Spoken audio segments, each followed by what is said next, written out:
Oh, this is Rusty. We are with Light Before the Tunnel, who popped up in a chat with another person I met in the YouTube comments. And they had a discussion between themselves, and that I heard their name from the other commenter. And it rang a bell, and I thought, I've heard that name before, but I couldn't quite put my finger on it where I'd encountered them. So I went to their channel to see what kind of material they did, and I found one here talking about atheism. Okay, well, I've talked about atheism in the past before I deleted my content. Let's see what they have to say. The question no atheist can answer. I've turned the volume down because there's background music and I don't have copyright clearance, and I have no idea whether they do, but I do know that I don't have copyright clearance. So let us remove that and chat over it. All right, keep in mind everybody has a worldview. If you didn't, you wouldn't be able to function. Unless, of course, you can function without a worldview. This is a strange claim to make, isn't it? If you didn't have a worldview, you wouldn't be able to function. Well, humans are only one kind of animal. Do all animals have to have a worldview in order to function? Most aren't able to reason, so I don't see how that is possible. So I don't believe that claim that you have to have a worldview in order to function. However, with the case of humans, then we do seem to form worldviews, and we do seem to use those worldviews as we operate within society. So maybe to steelman this, we would need to say in order to interact with other people or in order to interact with society or something like that. If you lived in a cabin in the woods on your own, I don't know that you would need a worldview as much. You wouldn't necessarily have to call on it, for instance. You might use your innate knowledge rather than functional worldview. You might not need to form beliefs, in other words, or they might be invisible to you.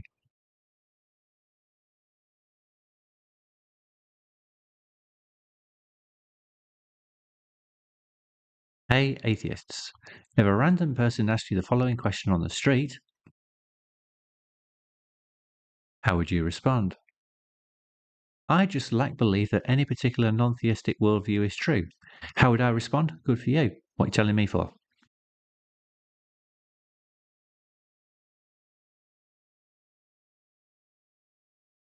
I'm not making a claim of my own right now. Hold on a second. Is this a claim or not?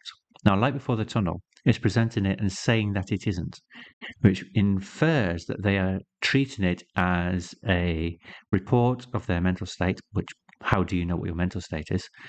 You might know, you might think you know what your mental state is, but neurology is a little bit more complex than that. So it's not necessarily the case that just because a thought pops into your head, that is your actual mental state. For instance, a sophist might say this in order to create a trap for their interlocutor, in which case it wouldn't be their mental state, it would be a lie.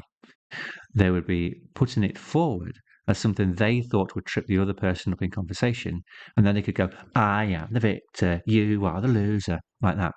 So maybe that's going on. Not that I would accuse a fundamentalist or evangelical young earth creationist to believe in flat earth of sophistry. Not at all. I'm not making a claim of my own right now. Yes, we just read that. This is a claim as well. I'm just not convinced. Is that a claim? They're claiming to be not convinced. That's what it looks like to me. Do you like playing these games? So I think they've made 3 or 4 claims. But they could be reports and they could just be sentences.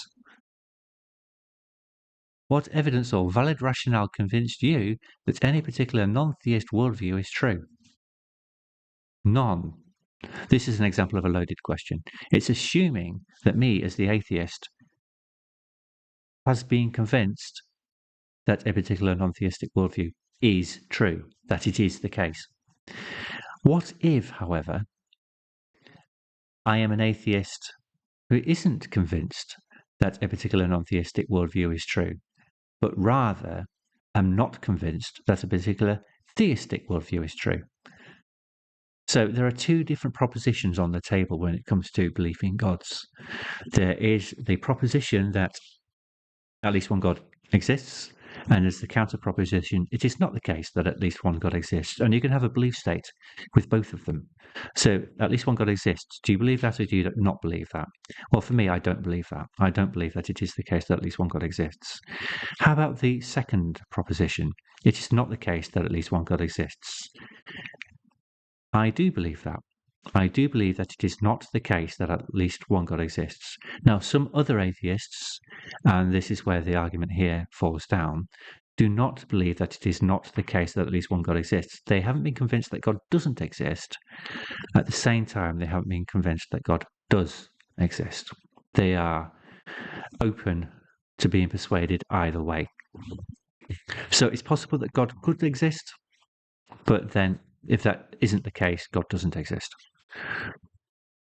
And they don't know which way it goes. They might be able to say they are more strongly inclined towards one proposition than the other, perhaps. The evidence might favour one more than the other. Like, for instance, the fine-tuning argument is thrown around a lot at the moment. People think it's marvellous. I don't. But someone might be more strongly convinced that a God might exist because of the fine-tuning argument than they are convinced that a God does not exist. So what argument do you have that a God does not exist? Well, it might be the problem of evil. The problem of evil might give you pause for thought about God existing, but then you would think, hang on a second, this only really applies to a God that is all-loving and omnipotent. If it's got all power and holy love, then it seems like a problem to say that evil exists if that God exists, because it could have created the universe in such a way that the non-essential evil that we see around the world, like animals eating each other and volcanoes burying creatures alive and earthquakes and stuff like that, it could have made the universe so that those didn't exist. So the animals, well, flora and fauna really, didn't have to experience this type of evil. This type of evil is separate from other kinds of evil because we don't have any control over it as such.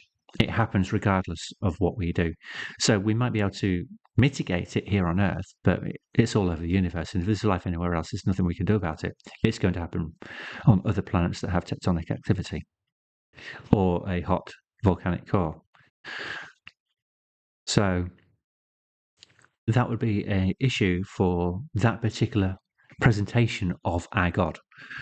But that's not the only God on the table. In fact, you can have gods that aren't interested in humans at all. They happened to make the universe, and they might even not know they did it, and went about on their way to where it is they've gone. The deistic notion, if you like, or the pantheism that the universe itself is God.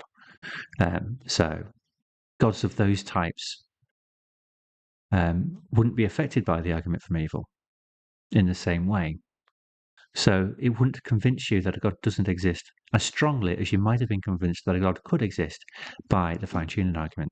So you have this balance, this tug of war happening between the two different propositions that are playing off each other. So if you become convinced that a God exists, then it follows that you would reject the other proposition, that you would reject the proposition it is not the case that a God exists. If you believe that God does exist, then you would believe that other proposition must be false, and vice versa. But that's only when you have actually become convinced of either case. In between, one is just more strongly held than the other.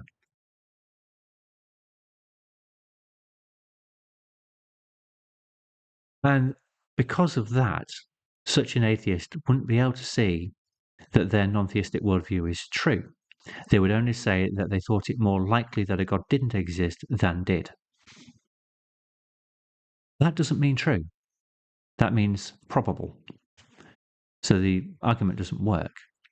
Now, I am a little bit stronger than that because the evidence or valid rationale that convinced me that particular non-theistic worldview is true, and we're talking only exclusively about the theism part of the non-theistic worldview in actual fact, is that I am aware of how many gods people have made up throughout the course of history, and I think it more plausible that any remaining gods that people still believe in today are also made up. So it's an inferential argument. I'm saying I think it's more likely. Hold on, though. If I'm saying it's more likely, I'm again not saying it's true, am I? So, although I think it's more likely that gods are all made up, I'm still not going as far as saying it is the case that all gods are made up. I'm not making a knowledge claim here. I'm simply saying I believe that it is the case that humans make gods up all the time and always have, from when we developed our cognitive processes in the way that we have them today. There's actually a very good book on how religion evolved, the cognitive abilities that led to our religious beliefs evolved, and belief in supernatural and belief in gods, and a description of how those beliefs evolved over time and became increasingly more complex. You might have heard about this in discussions of how the Abrahamic God evolved. That's a very interesting topic. Now, although the documentary hypothesis is a little bit out of date, it probably is something you might have heard of. So the idea there is that the Bible went through several forms of revision, and material within the early Bible particularly can be identified by its style and by its use of language and how it describes God as one of these schools. So you'd have the ones who believed in El Adonai, the Almighty Father God, and you'd have the ones that believed in Yahweh, who is the storm god and acts as a warrior. And then you have the priestly source and the Deuteronomic source, who did the law. So you've got these four schools of thought in the original documentary hypothesis that most people have heard of. Now, I've heard that that's out of date, but I don't know the new forms of it.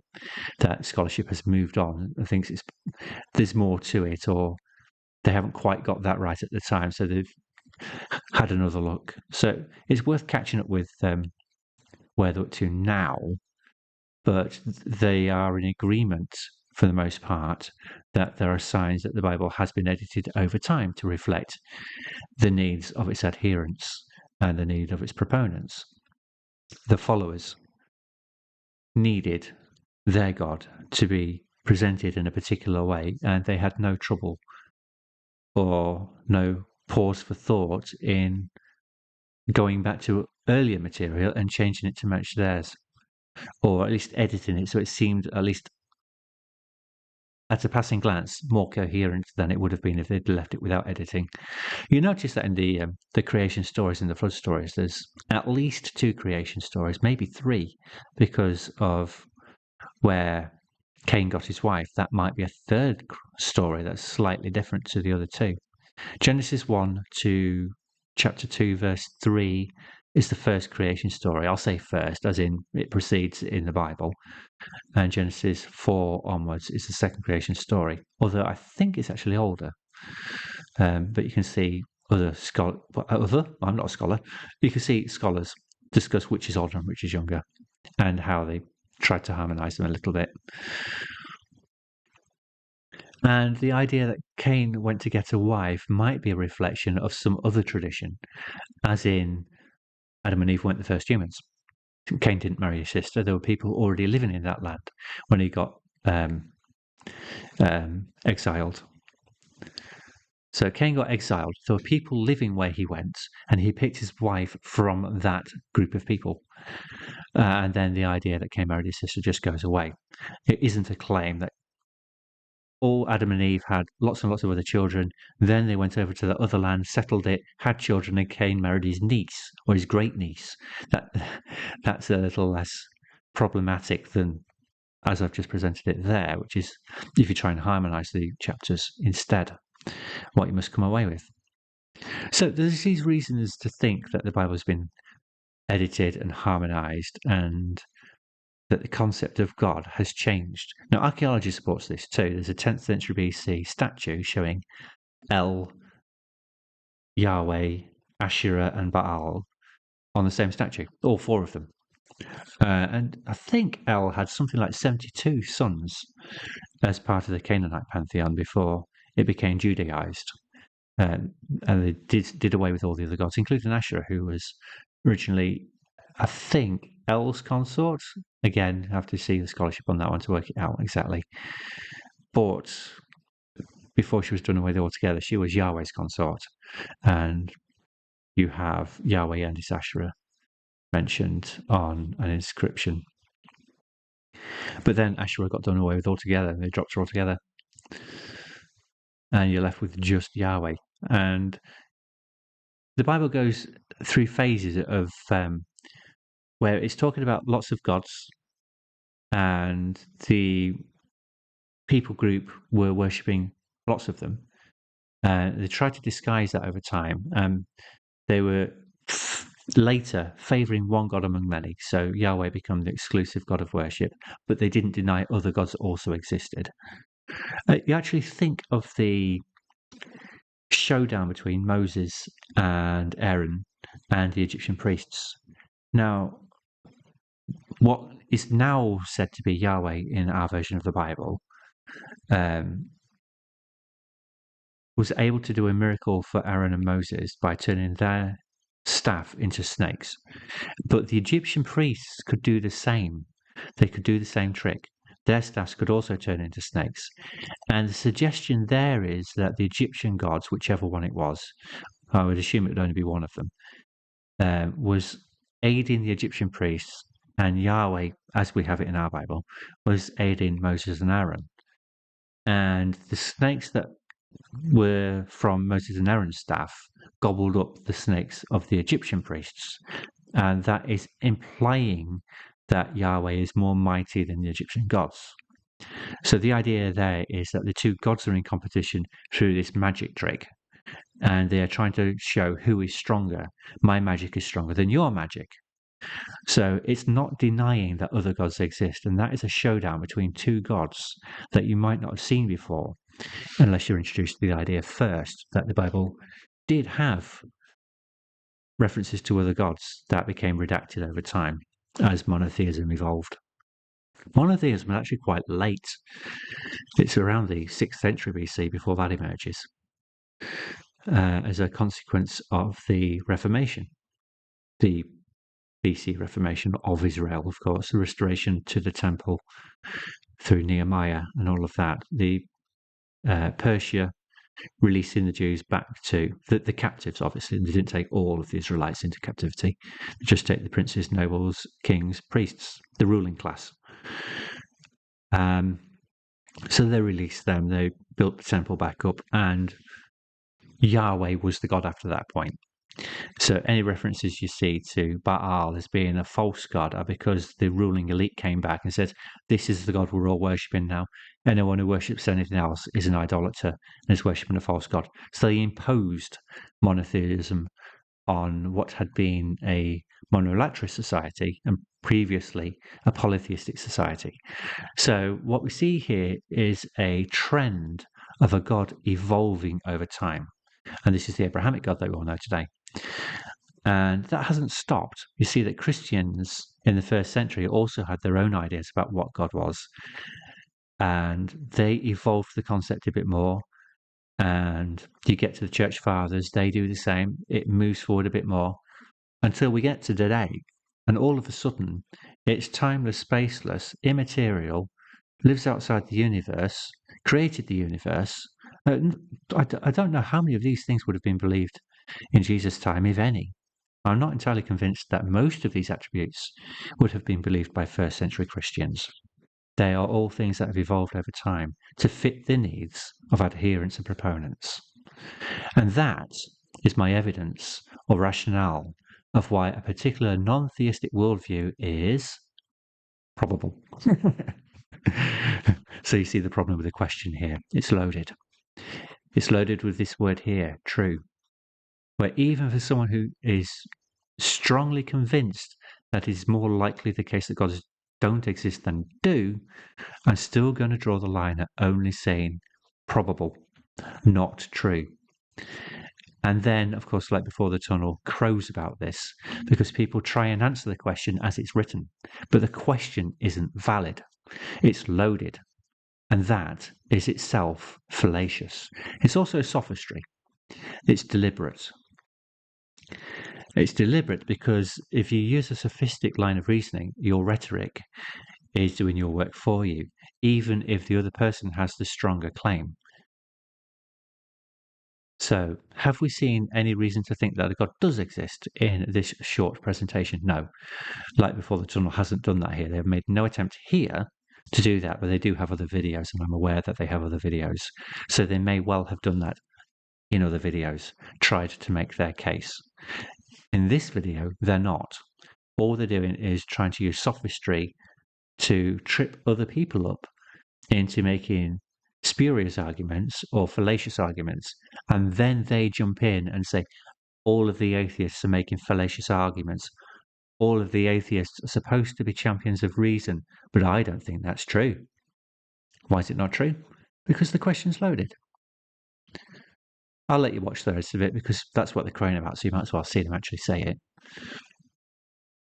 There seems to be no valid answer to this question. No, that's because it's loaded. There's a long list of fallacious responses, but that's all I've received so far because the question is loaded. It's interesting because atheists present themselves as champions of reason who don't believe anything on blind faith, except the whole thing is a loaded question. And the loaded question now, as this video is developing, is becoming a straw man. So far, that seems like a complete lie. But feel free to enlighten me by answering the question in the comments below. I predict either more fallacies or crickets. Well, if you get answers in the comments, it's not crickets. They have had answers in the comments, and they have dismissed all of them as fallacious. What they can't do is dismiss this answer as fallacious, because I have pointed out a valid criticism of the question itself. The question is loaded with the assumption that the atheist believes that a non-theistic worldview is true. And overwhelmingly, atheists do not hold to that position, that their non-theistic worldview is true. They only hold to the position, even for strong atheists, as I've argued, that their worldview, their non-theistic worldview, is probable or even plausible. Plausible is okay. It's still not claiming to be truth. Right, well, I hope you enjoyed that, and I'll see you next time. Goodbye.